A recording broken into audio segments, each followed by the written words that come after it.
കേരളത്തിൻ്റെ വെളിയിൽ പോകുമ്പോൾ മാത്രമേ നമ്മുടെ നാട്ടിലുള്ള ആവിഷ്കാര സ്വാതന്ത്ര്യത്തിൻ്റെ ആഴം എന്തെന്നുള്ളത് നമുക്ക് മനസ്സിലാക്കാനായിട്ട് കഴിയുള്ളൂ. കേരളത്തിൽ ഒരുപാട് മാധ്യമ സ്ഥാപനങ്ങളുണ്ട്. അത് പോരാതെ തന്നെ ഫേസ്ബുക്ക്, യൂട്യൂബ് ചാനലുകൾ ഒരുപാടുണ്ട്.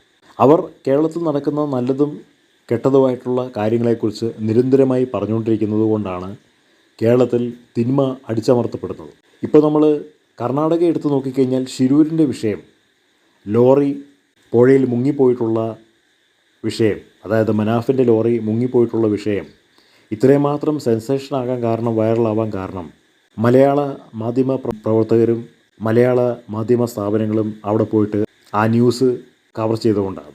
ഒരുപാട് യൂട്യൂബ് ചാനലുകളിലും അത് സഹകരിച്ചിട്ടുണ്ട്. അതുകൊണ്ടാണ് ഇത്രയും മാത്രം പുറം ലോകം ഇത് അറിയാൻ കാരണം. അവിടുത്തെ ആളുകളൊന്നും ഇങ്ങനെയൊന്നും അഭിപ്രായങ്ങളൊന്നും പറയാറില്ല. അവിടുത്തെ മാധ്യമ സ്ഥാപനങ്ങൾ ഇങ്ങനെയൊന്നും ഒരു വിഷയത്തിനെക്കുറിച്ചും റിപ്പോർട്ട് ചെയ്യാറില്ല. കാരണം താല്പര്യങ്ങളുള്ള ഒരു രാഷ്ട്രീയ, സാംസ്കാരിക, സാമൂഹിക മണ്ഡലമാണ് അവിടെ ഉള്ളത്.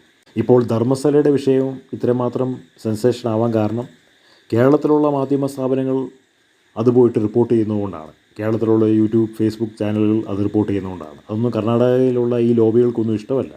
മാഫിയ, അണ്ടർവേൾഡ് രാഷ്ട്രീയ ലോബികൾക്കൊന്നും അത് ഇഷ്ടമല്ല. പക്ഷേ വേറെ നിവൃത്തിയില്ല, ഇത് ജേർണലിസത്തിൻ്റെ ഒരു ഭാഗമാണ്. കാരണം അങ്ങനെയെങ്കിലും സത്യം പുറത്തു വരട്ടെ എന്നുള്ളതാണ് ഇവിടുത്തെ മാധ്യമങ്ങൾ ആഗ്രഹിക്കുന്നത്. ലോറി ഉടമയായിട്ടുള്ള മനാഫും ആക്ഷൻ കമ്മിറ്റിയിലെ അംഗമാണ്. അദ്ദേഹം യുദ്ധകാലാടിസ്ഥാനത്തിൽ ധർമ്മസ്ഥലയിലുള്ള ഈ അരായത്വം, അസമത്വം ഒക്കെ പുറത്തു വരണമെന്ന് ആത്മാർത്ഥമായി ആഗ്രഹിക്കുന്നു.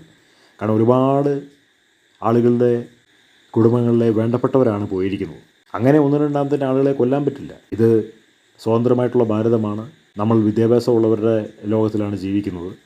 ചില പ്രത്യേക ഇരുട്ടിൻ്റെ ശക്തികൾക്ക് വേണ്ടിയിട്ട് ജീവിതം ബലിയർപ്പിക്കാൻ നമുക്ക് ഒരിക്കലും കഴിയില്ല. ഇന്ത്യയിലെ സ്വാതന്ത്ര്യ സമര സേനാനികൾ ഒരുപാട് പ്രഹരങ്ങൾ ഏറ്റിട്ടാണ് ഇന്ത്യക്ക് സ്വാതന്ത്ര്യം നേടിക്കൊടുത്തത്. ഇതുപോലുള്ള നരാധമന്മാർക്ക് വേണ്ടിയിട്ട് അല്ല ഭാരതം സൃഷ്ടിക്കപ്പെട്ടിരിക്കുന്നത്.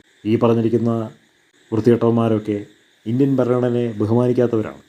രാഷ്ട്രീയ പ്രതലത്തിനുള്ളിലിരുന്നിട്ട് ജനങ്ങളെ കബളിപ്പിക്കുന്നവരാണ്. സമുദായത്തിൻ്റെയും മതത്തിൻ്റെയും മറവിൽ ഇരുന്നിട്ട് ജനങ്ങളെ കബളിപ്പിക്കുന്നവരാണ്. അതാണ് ധർമ്മസ്ഥല മഞ്ജുനാഥ ക്ഷേത്രത്തിൽ നടക്കുന്നത്. സത്യം പുറത്തു വരട്ടെ.